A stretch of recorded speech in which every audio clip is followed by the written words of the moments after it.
जिंदगी में इंसान के कुछ सपने होते हैं और उन सपनों में एक ऐसा सपना होता है जो हर कोई देखता है और वो सपना है घर देखने का।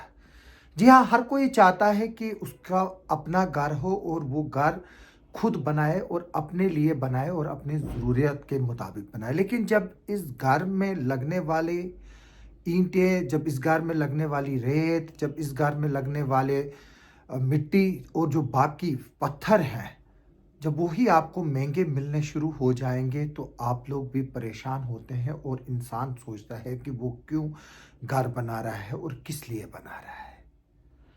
हम बात कर रहे हैं किश्तवाड़ में लगातार बढ़ते हुए कंस्ट्रक्शन मटेरियल की कास्ट और उसकी वजूहात क्या है।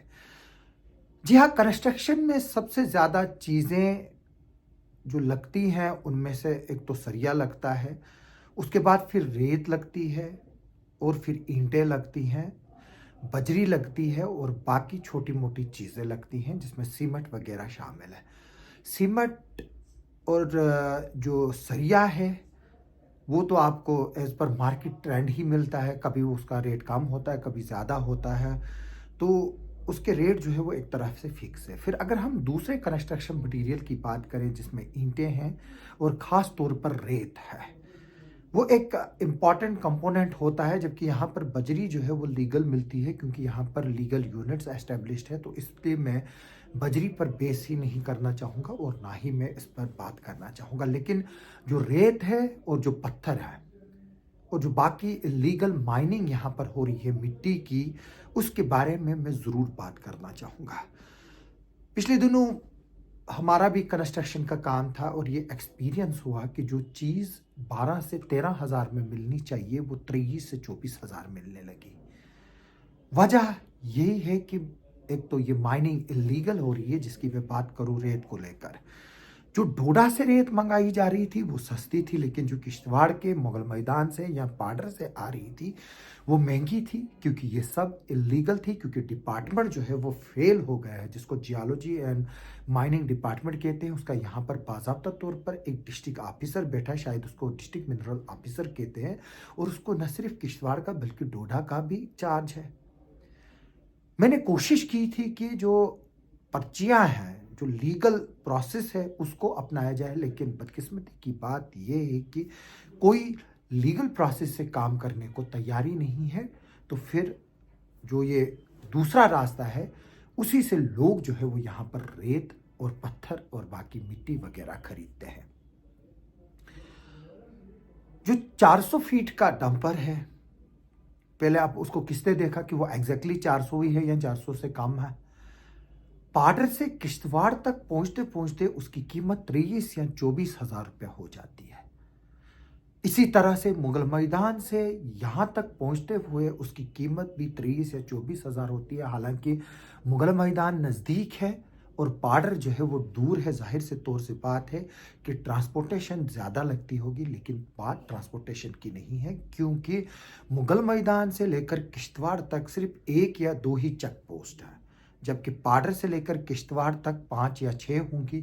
जाहिर से तौर से बात है, मैं चेक पोस्टों का नाम क्यों ले रहा हूँ, मैं ये बात ज़्यादा एक्सप्लेन नहीं करना चाहता हूँ क्योंकि आप लोग जो है वो खुद समझदार है कि क्यों ये जो इलीगल माइनिंग की जो गाड़ियाँ हैं वो पाडर से इतनी चेक पोस्टें कवर करके किश्तवाड़ पहुँचती है, कैसे पहुँचती है, ये एक डिबेटेबल टॉपिक है जिस पर मैं बहस नहीं करना चाहता हूँ। आप लोग जानते हो और आप इस पर खुद कमेंट करेंगे। जी हाँ, उसके अलावा बाद में रिश्वत किस किस को जाती है, तभी जब मैंने किसी से पूछा कि ये इतना महंगा क्यों मिलता है, बात यही आई कि हर जगह कुछ ना कुछ देना पड़ता है, चाहे मिनरल डिपार्टमेंट हो, चाहे पुलिस हो, चाहे कोई और हो, उसको तो देना ही देना है। तभी जाकर जो पाडर से यहाँ तक 3,000 4,000 के करीब जो फालतू का फंड लगता है वो किसी से नहीं निकाला जाता है, बल्कि वो जो खरीदने वाला है उसी की जेब से निकाला जाता है। इसी तरह से डोडा से भी आती है गाड़ियाँ किश्तवाड़ के लिए। कंस्ट्रक्शन का काम यहाँ काफ़ी चल रहा है, यहाँ पर बड़े बड़े कंट्रैक्टर्स हैं, यहाँ पर बड़ी बड़ी बिल्डिंगों के काम चल रहे हैं। कंस्ट्रक्शन एक ऐसा फ्रंट है जो रुक नहीं रहा है, लेकिन मटेरियल अगर ऑफिशियली अवेलेबल नहीं है तो जो पर्चियां हैं वो ऑनलाइन नहीं कटती हैं, तो फिर वो मटेरियल जो है वो आता है तो वो कैसे आता है? क्या इसके लिए जो मिनरल डिपार्टमेंट है वो जवाब देगा? हम चाहेंगे कि डिस्ट्रिक्ट एडमिनिस्ट्रेशन किश्तवाड़ और डिस्ट्रिक्ट एडमिनिस्ट्रेशन डोडा इसका जो है वो नोटिस ले और जो लोग हैं उनको मदद करे कि वो जायज़ तरीके से जायज़ चीज़ें खरीद सके और जायज़ दामों पर खरीद सके, क्योंकि घर जैसे मैंने बताया कि हर कोई बनाना चाहता है। हमारे पास एक क्लिप भी आया है, वो मैं आपको आगे चलकर दिखाऊंगा कि इसमें क्या हो रहा है और किस तरह से ये हो रहा है, क्या ट्रेड चल रहा है। लोग परेशान हैं, जैसे कि मैंने बताया, चाहे लकड़ी खरीदनी हो वो भी ब्लैक में खरीदी जा रही है। एक नग जो है वो 8,000 का मिल रहा है, दीदार का चोरी का मिल रहा है। अगर बेहतर होता, डिपार्टमेंट के सेल डिपो से सेल होता तो कितनी अच्छी बात थी, सरकार के खजाने में भी कुछ जाता। आजकल किश्तवाड़ में चारों तरफ से नाक घूम रहे हैं, छुपाने की कोशिशें की जा रही है, लेकिन जो चीज़ है वो पकड़ी ही जाएगी आखिरकार। कब तक जो है वो एक जगह से दूसरी जगह तक का रहेंगे, ये लोग एक दिन खुद ही उस नागों को उठाकर फॉरेस्ट डिपार्टमेंट के दफ्तर में डालेंगे। क्योंकि जैसे पिछले दिनों खबर मिली, गए, फिर एक पार्टी आई, दूसरी पार्टी आई, उसने भी माल खाया, इसने भी माल खाया। अभी भी वो नाग सेफ नहीं है। जहाँ जहाँ किश्तवाड़ में घूम रहे हैं पता तो चल रहा है, कितने जगह आप भी पैसे दोगे वो भी हम देखते हैं। लेकिन बात अफसोस की यही है कि हर जगह चोर बाजारी है।